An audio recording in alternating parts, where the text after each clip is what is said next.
Get ready to uncover how schools manipulate students' thoughts, stifle their potential, and how politicians steal money in the future of America from kids.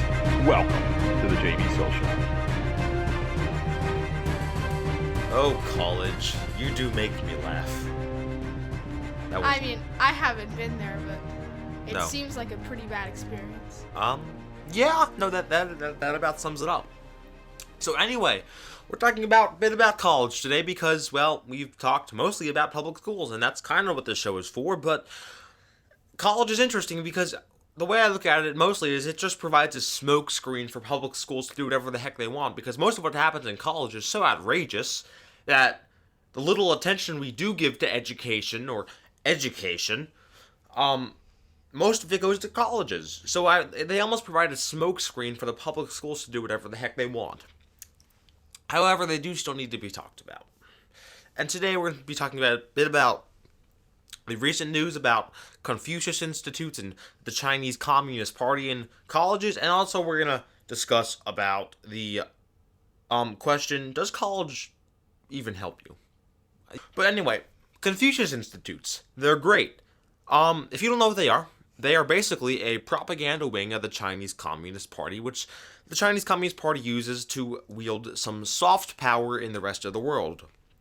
They are little organizations which go into colleges and public schools, mostly colleges, and they spread communist propaganda under the guise of, we're just telling people about, Chinese culture. We're telling people about Confucius, right? Confucius. Everyone loves Confucius.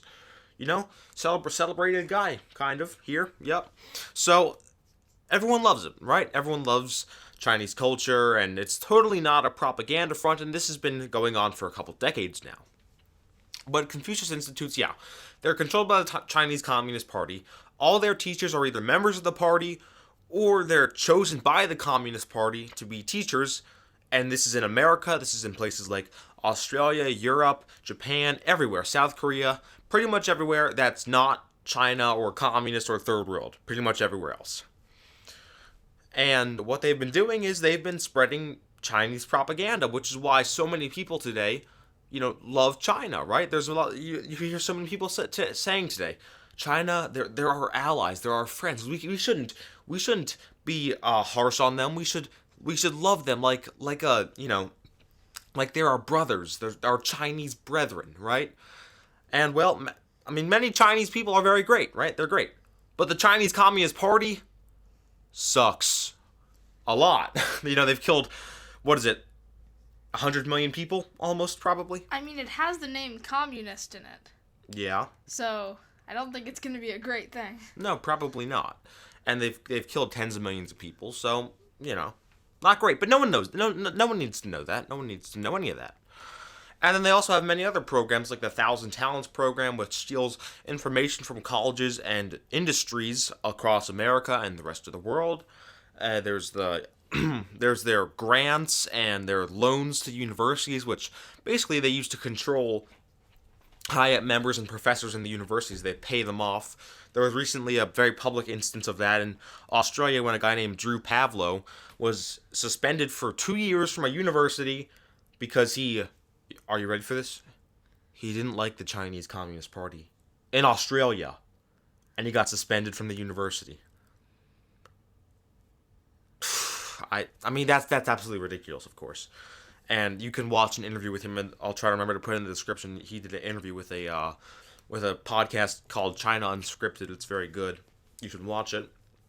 But this is outrageous stuff. The Chinese Communist Party, they have universities all over America and the rest of the developed world. They have universities under their thumb. They can do whatever the heck they want with them because they control the high-up members, the high-up administrators. They control many of the professors, really. These Confucius Institutes, first of all, there's the teachers in the Confucius Institutes, and then there's the Chinese Communist Party paying off professors that were already there to become basically Chinese spies.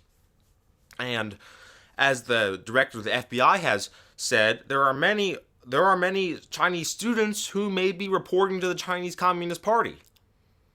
It's certainly very possible, and I think we have seen instances of that, where Chinese students are kind of stealing our secrets, and they might not even want to. The Chinese Communist Party, it threatens families.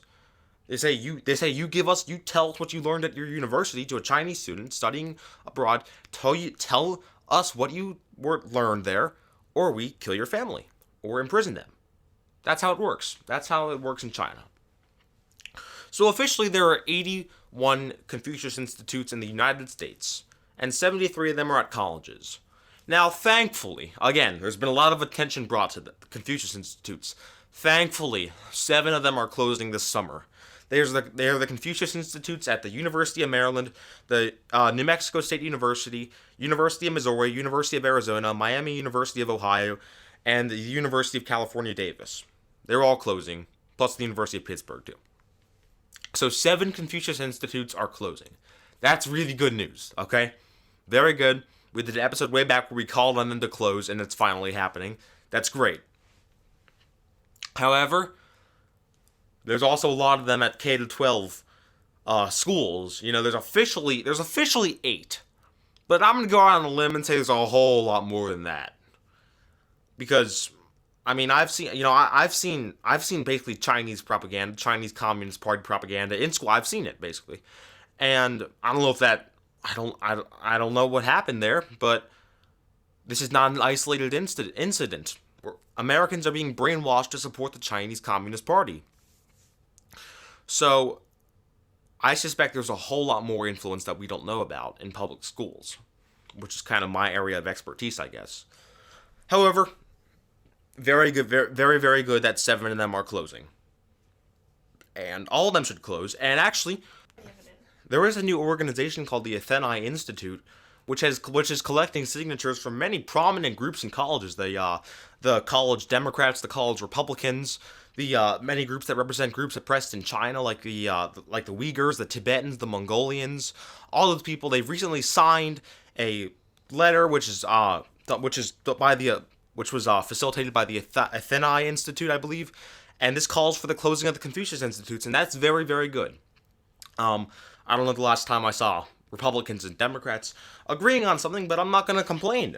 So this is obviously a huge issue, and there's it's even caught the attention of the head of the FBI. He says, quote, "We do share concerns about the Confucius Institutes. We have been watching that development for a while. It is just one of the tools that China takes advantage of." That's the director of the FBI, Christopher Wray. So this begs the question, what are youth actually, doing in college, right? And sure, there's probably instances where college is worth it for some kids if you're, I don't know, engineering, math. You get the idea, you know. Probably some instances where it could be worth it, although still not ideal. But why college? It truly does make you into a socialist. So there was a study done by the Intercollegiate Studies Institute and the University of Connecticut in 2006, where they studied 14,000 freshmen and seniors in 50 different universities. And many of these were prestigious. We're talking Georgetown, for instance, Georgetown, Brown, all these universities. And many of these kids got dumber when it came to civics, when it came to American history, government, America and the world, and most importantly, capitalism. In 16 out of the 50 universities, the kids got dumber when it came to this. There was actually a negative growth. Kids knew less about capitalism, they knew less about American history, America's role in the world, and our government. They knew less about it. They're more brainwashed, they're more likely to be socialist. And although public school certainly does make most kids socialist, actually, college certainly makes it even worse. College makes it so it's implanted in your mind forever. College makes it so it's much harder to unindoctrinate you from being a socialist, from liking organizations and groups like the Chinese Communist Party, right? And these Confucius Institutes sure aren't helping. So you actually have it's a new phenomenon. It's called negative learning. It's where someone actually knows less about something, even after intense studying. You actually know less. And that's why so many Americans are socialist. It's not because of the media. And I know that's a very common thing to blame. Okay? It's not only because of public schools, it's also because of universities, which make kids know less about some of the most important topics there are. So, if you go to college, or if you've gone to college, be careful about anything you were told or indoctrinated with, because there's a very good chance that it's not the full truth, it's not true, it's taken out of context, it's just ridiculous. If you hear something in class and you're not sure if it's true or not, look at it. There's plenty of resources online. See if it's just one thing that says it or if a bunch of things say it. Critical thinking. Use a little bit of that critical thinking. It really, really being underused these days. No thanks to the school system, of course. So, it's not a good situation. But I think that this is a start. The Confucius Institutes are starting to pull out, and people are starting to be aware of all this. And that's some good news, isn't it? Alright, I think that's going to be about it for today. I guess this was a little bit shorter of an episode. If you have any questions, you can email me, jbsillsshow@gmail.com. Please follow us on Twitter down below. Subscribe to the show and share. I cannot tell you how much I would appreciate that. Please do leave a like and click that bell. Share the show. I would really appreciate that. I already said that. I can't just go on a loop for like the next 5 minutes if you want. Become a broken record. Yep, that's what's gonna happen. It's gonna happen. Alright. Are we done? Yep. Yeah, we're done. Alright, great. So until next time, I've been your host, JB. And I've been Chris Brooke. And we are signing off.